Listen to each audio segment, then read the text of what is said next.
얼마 전에 국내 업체인 것으로 알려진 한 장의 사진이 논란이 된 바 있습니다. 물을 씻는데 맨발을 담가놓고 같이 맨발까지 씻는 듯한 그 장면, 비위생적인 이 장면이 논란이 됐는데 식약처가 이걸 또 잡아냈다고 합니다. 박정석 기자가 취재했습니다.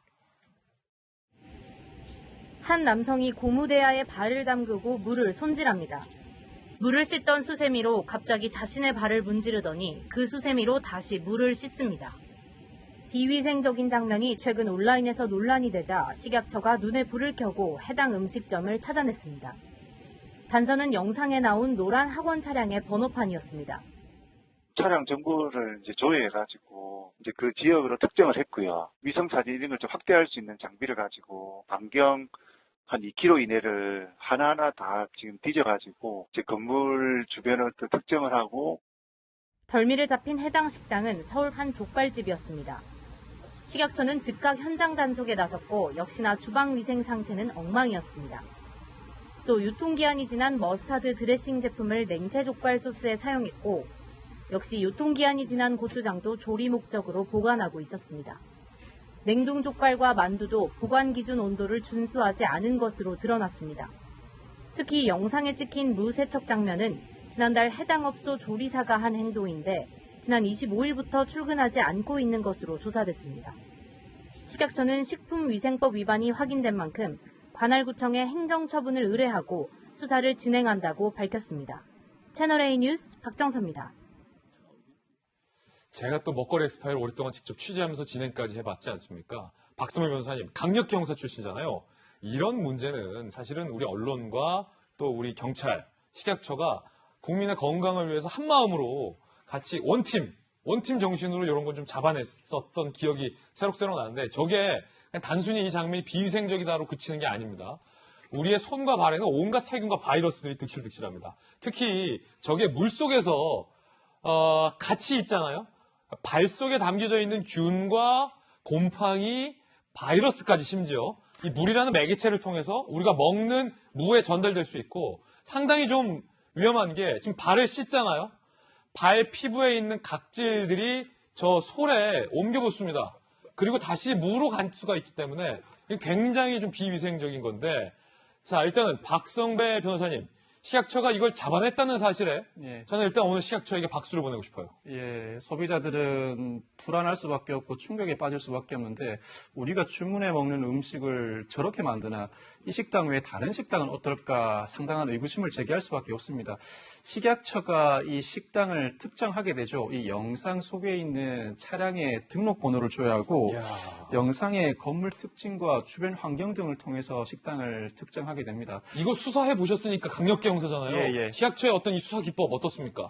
상당히 조기에 제대로 발견하게 된 것 같습니다. 잘한 거 맞습니까? 그리고 이 최초 영상이 공개된 경위 자체는 제가 정확하게 알지 못하겠습니다만 이 행위 사안 자체가 워낙 중하다 보니까 식약처가 이 행위뿐만 아니라 현장 점검에 나섭니다. 이 식당에 식품위생법 사례들이 더 있지는 않은지 추가 조사를 실시하게 됩니다. 그 결과 여러 식품위생법 위반 사례가 적발이 되죠. 유통기한 경과, 원료 사용 보관, 냉동식품 보관 기준 위반, 원료 등의 비위생적 관리 등입니다.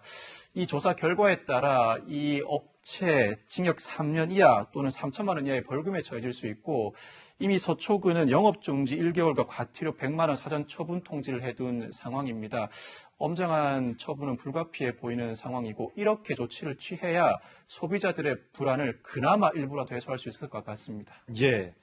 자, 이거 뭐 높아심에서 모든 족발집이 그런 건 아니다라는 말씀 드리겠고 사실은 제가 이제 족발도 한번 취재를 해봤습니다. 그 족발이 사실은 대를 이으면서 정말로 깨끗하고 또 그 맛의 정수를 표현하기 위해서 정말로 청결하게 노력하는 족발집 사장님들이 많다라는 말씀 제가 반드시 드리겠고요. 저도 족발 좋아합니다. 어제도 족발 먹었고요. 이 족발 어떤 자영업자들이 타격으로 이루어지지 않게끔 조심스러운 마음이 저한테는 있습니다.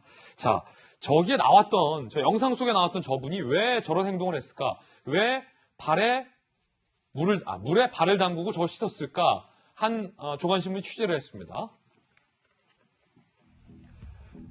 비위생적인 무세척 영상 속 인물이 식당에서 홀 관리하던 실장이었다고 합니다. 사장 입장에서는 억울할 수 있는 측면도 있을 것 같아요. 나한테 어떻게 이럴 수 있냐. 실장이 이렇게 말합니다. 더워서 그랬다. 더워서 물에 발 담궜다. 더워서 지금 발 씻었다. 그 지난 25일 그냥 그만둬버렸다는 거예요. 실장 속에 등장하는 여직원 B씨, 영상 속에 등장하는 실장이라고 뭘 할 수 없었다. 옆에 있었던 여성분. 실장이 장난기가 발동했는지 때미는 신용을 하길래 뭐야 더러워라는 말만 했다라는 어떤 해명들도 좀 나오고 있는 그런 상황입니다. 박정아 대변인, 사실은 이 영상을 본 많은 우리 또 국민들이 좀 충격을 받으셨을 텐데 이 해당 사장이 아까 영업정지 맞았다고요? 박수민 사전 처분 통지를 받은 사전 상황입니다. 처분 통지. 그러니까 실장은 그냥 더워서 그랬어요 하고 그냥 관둬버렸으니까 사장 입장에서는 조금 야속한 측면도 있을 것 같아요. 그 실장한테. 우리가 먹는 거 가지고 저런 식으로 하는 거는 100번, 1000번, 여러 번 얘기해도 잘못된 건 분명해요. 근데 그 사실을 들어가면 또 안타까운 일도 있었던 것 같더라고요. 지금 코로나 사태 때문에 자영업자들 너무 어려운 상황에서 사실은 저런 일이 생긴 거예요. 주방에서 일하던 굉장히 성실하게 일하던 분이 있었는데 어려워서 그만두셔서 홀 담당하던 실장이 저 일을 했다는 거예요. 거기서부터 이런 일들이 생기는데 그렇군요. 그러다 보니까 인건비 부담이 많아가지고 사람이 좀 줄이다 보니까 저런 일이 생겼는데 좀 전에 그 말씀 주신 것처럼 모두가 다 그런 건 아니니까 우리 힘든 자영업자 그래도 조금이라도 좀 도와줬으면 하는 마음 좀 가졌으면 좋겠고요. 얼마 전에 그 텔레비전 프로 보니까 이런 거 있더라고. 시장에서 족발을 만들어서 조그만 가게를 갖고 만들어서 팔던 분이 있었는데 요즘에 족발 주문이 떨어져가지고 하나도 주문이 안 들어서 결국에는 전 남편분은 밖에 나가서 막일을 하는 이런 상황이 왔대요. 그러니까 우리 저런 일은 다시는 있어서는 안 되고 엄단을 해야 되지만 그렇다고 우리 자영업자, 힘든 자영업자들 어려울 텐데 전부 다 저렇게 몰아가는 건 좀 우리 다시 한번 생각해보자. 이런 말씀 좀 드리고 싶습니다. 예. 어쨌든 저 같은 비위생적인 행위는 엄단해야 된다는 말씀 다시 한번 강조드립니다.